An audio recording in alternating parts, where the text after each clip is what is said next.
untuk prakteknya proposal ini kita bagi tiga, karena proposal itu ada tiga bab. Yang pertama pendahuluan, ya, pertama bab pendahuluan. Kemudian yang kedua tinjauan teoritis, tinjauan teori. Kemudian bab tiganya itu metodologi penelitian. Nah, sekarang kita mau buka satu-satu apa isi dari sebuah proposal penelitian. Nah, saudara sekalian, untuk pendahuluan ini ada 6 yang perlu kita pelajari. Ini ada 6 yang poin yang perlu kita pelajari. Yang pertama judul, bagaimana cara membuat judul. Yang kedua bagaimana membuat latar belakang. Yang ketiga fokus dan deskripsi fokus. Yang keempat rumusan masalah. Yang kelima kajian pustaka. Yang keenam tujuan dan kegunaan penelitian. Ini isinya bab 1. Kalau di proposal yang sebenarnya, keseluruhannya ini tadi ya saya sudah jelaskan, ini 40 halaman. Bab 1, bab 2, bab 3 isinya semuanya 40 halaman. Pendahuluan itu isinya sekitar 15 halaman. 10 sampai 15 halaman.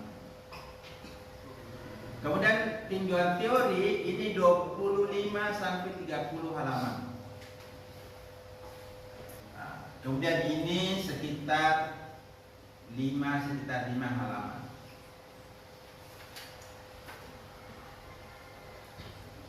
Jadi kalau di sini kita bikin misalnya 10, di sini 25, di sini 5, berarti pas 40. Ya. Nah, 15 halaman, 10 sampai 15 halaman. Bab 1 ini isinya. Ini isinya semua itu yang 15 halaman tadi. Saya dalam mengajar memang saya memberikan perincian teknis begini supaya Anda punya gambaran. Karena di pedoman itu tidak ada perincian teknisnya begitu. Ini adalah berdasarkan pengalaman saya membimbing atau menguji. Jadi saya kasih perincian. Jadi nanti bikin pendahuluan bab 1 jangan terlalu banyak sampai bikin 20 halaman, tidak usah, maksimal 15 halaman. Kalau 10 halaman sudah padat, sudah cukup, berhenti. Gitu aja. Ada yang bikin pendahuluannya 20 halaman, teorinya cuma 10 halaman, dia salah, terbalik. Teori itu yang harus banyak. Karena teori lah itu nantilah yang menjadi bahan bakunya kita punya penelitian. Jadi bahan bakunya itu harus banyak. Kalau ini semacam apa ya, pengantarnya, ya, pengarahnya. Kalau ini apa? Langkah-langkah yang menuntun kita nanti. Jadi bahan bakunya ada di teori.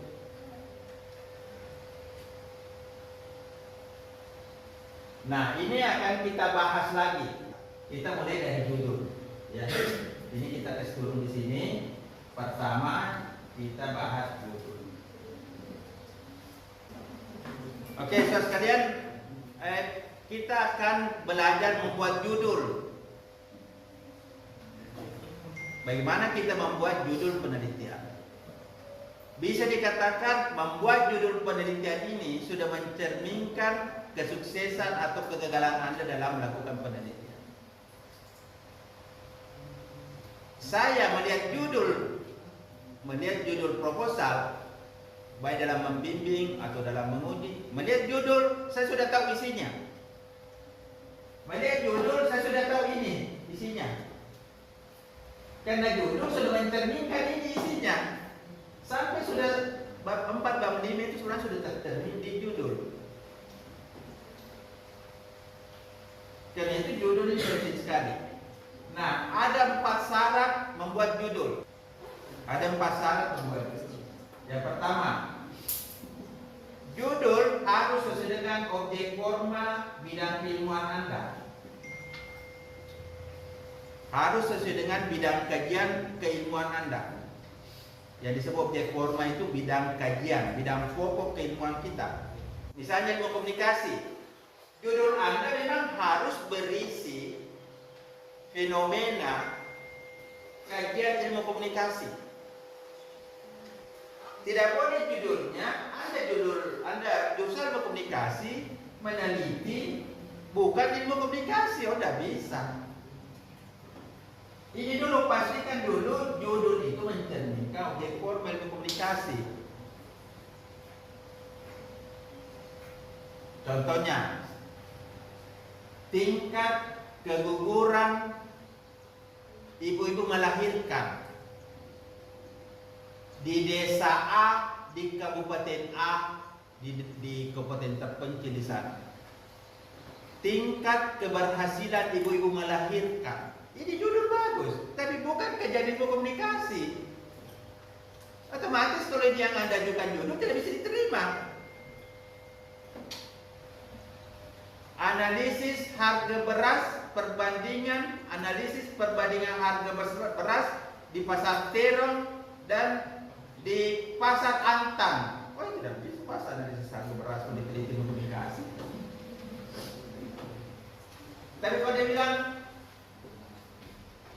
analisis resepsi penonton dakwah online Ustaz Abdul Somad di channel YouTube. Oh, bisa. Karena analisis resepsi itu adalah kajian ilmu komunikasi. Ini dulu pastikan. Peserta pertama bikin judul, pastikan dulu ini.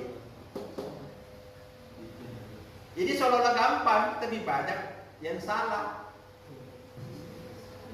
Mahasiswa ilmu komunikasi meneliti masalah manajemen, masalah kinerja, masalah sosiologi, masalah regulasi. Hati-hati. Hati-hati. Nah, saya sudah membuat rumusnya. Objek formal ilmu komunikasi itu ada 4. Pertama, sistem komunikasi. Yang kedua, jenjang komunikasi. Yang ketiga, tradisi komunikasi. Yang keempat, paradigma komunikasi. Kalau penelitian Anda berada di 4 rumus saya ini, insya Allah itu sudah masuk objek formal. Sistem komunikasi, jenjang komunikasi, tradisi komunikasi, paradigma komunikasi. Ambil salah satunya dari situ, insya Allah itu sudah objek formal komunikasi. Oke, you understand? Tidak usah ambil di luar itu. Yang kedua, ada yang disebut dengan fokus. Fokus adalah pokok masalah yang mau dikaji. Ini pokok masalah.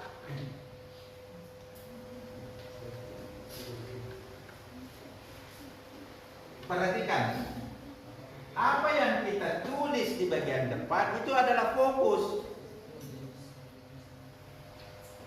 Contoh judul ya, tadi analisis resepsi ya, analisis resepsi penonton dakwah online Abdul Somad UAS di YouTube. Misalnya judulnya begitu ya, nanti diperbaiki. Sudah jelas kita dapat judul satu. Ini kita sudah pastikan sesuai dengan bidang ilmu komunikasi. Karena analisis resepsi itu adalah salah satu teori, salah satu kajian ilmu komunikasi. Jadi dari segi objek formal sudah masuk. Yang kedua, fokus. Apa fokusnya ini? Fokusnya ini adalah ini dia, analisis resepsi. Jadi di judul itu sudah jelas fokus. Fokus itu adalah salah satu pokok masalah. Dari judul itu harus diletakkan di depan. Fokus tidak bisa diletakkan di belakang. dalam membuat judul. Jadi apapun yang kita letakkan dia menjadi fokus. Misalnya Anda katakan strategi dakwah UAS di YouTube dalam mempengaruhi resepsi halayak. Strategi dakwah UAS dalam mempengaruhi resepsi halayak. Maka fokusnya bukan resepsi, fokusnya adalah strategi dakwah UAS. Kenapa? Karena ini diletakkan di depan. Nah, judul ini jangan terlalu panjang ya.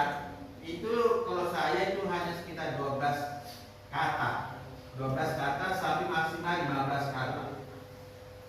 Tapi yang bagus itu 10 sampai 12. Jadi analisis resepsi ini adalah fokus. Ini yang harus ada pada judul.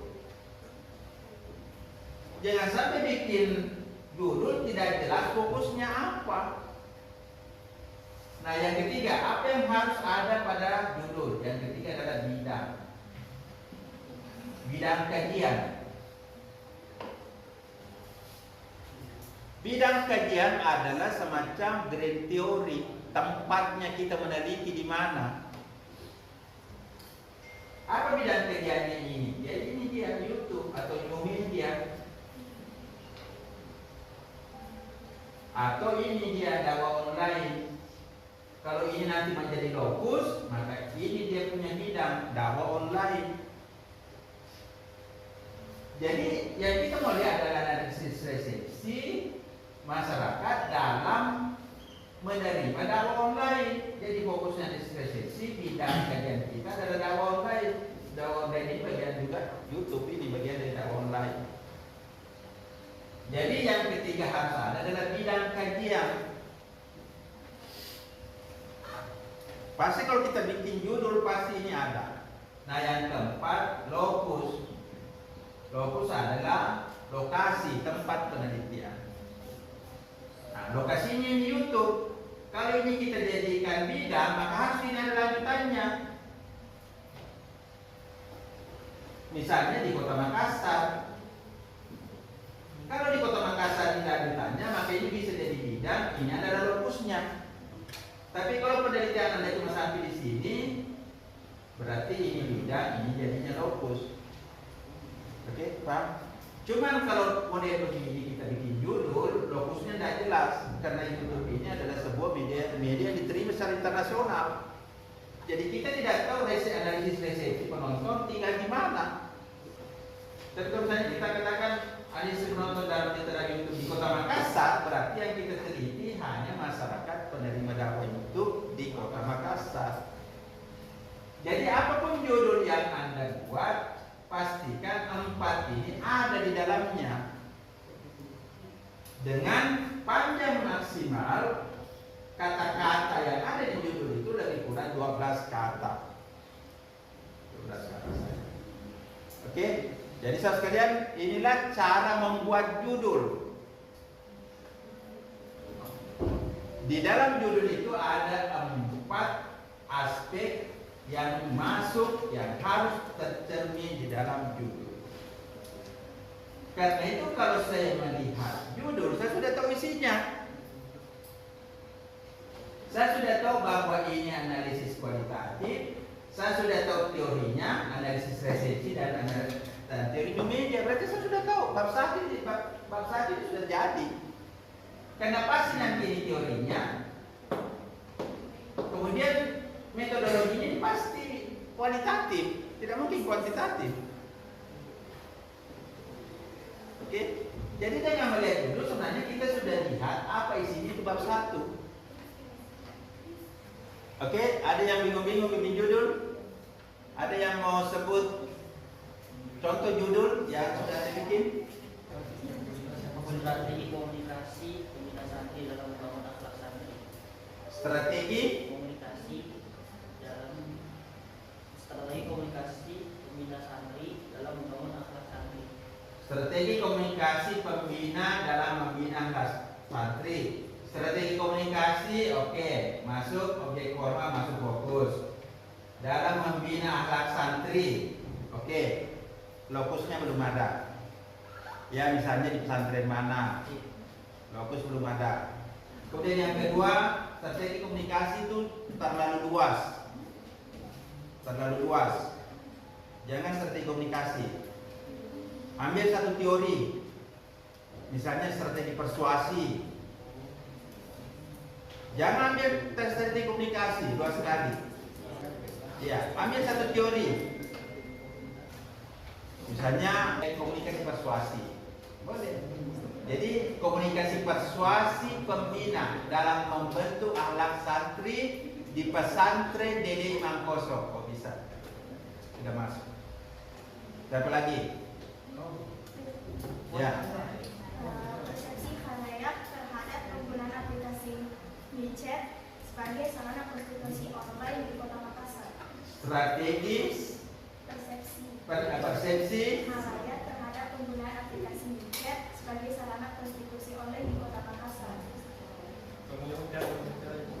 berarti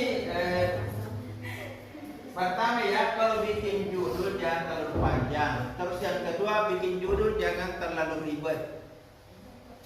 Kemudian hindari menggunakan kata terhadap. Hindari juga menggunakan kata dalam meningkatkan, karena itu bau-bau kuantitatif. Karena kata terhadap dalam meningkatkan itu korelasi atau regresi. Jadi dari awal kita membuat judul, jadi sekelaminnya judul itu sudah harus jelas.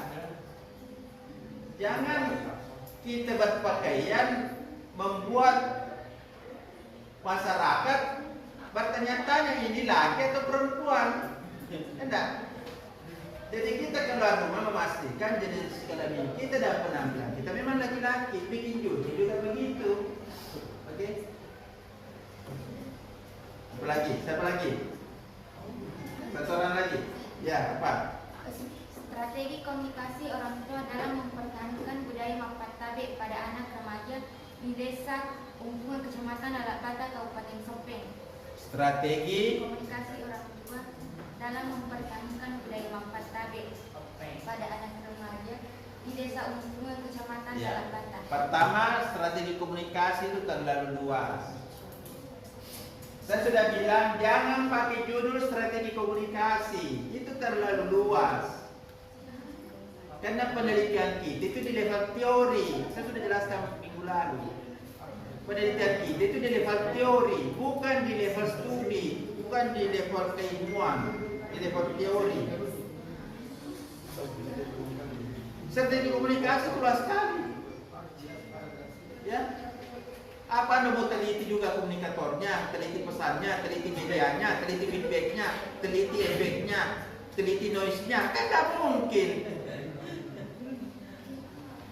Padahal mungkin yang Anda maksud hanya bagaimana komunikasi humanis atau strategi simbolik ya, pesan-pesan simbol. Misalnya Anda mau katakan pesan-pesan simbolik humanis. Jadi kita langsung ambil teori interaksi simbolik atau interaksi simbolik humanis.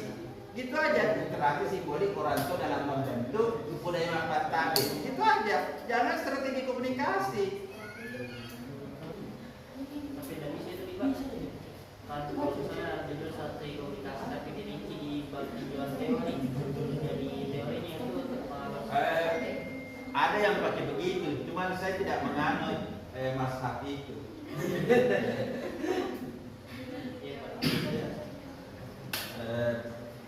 Karena ada di Yesus sedekah itu harus satu garis lurus. Ya. Judul oke? Judul tidak ada masalah? Oke ya.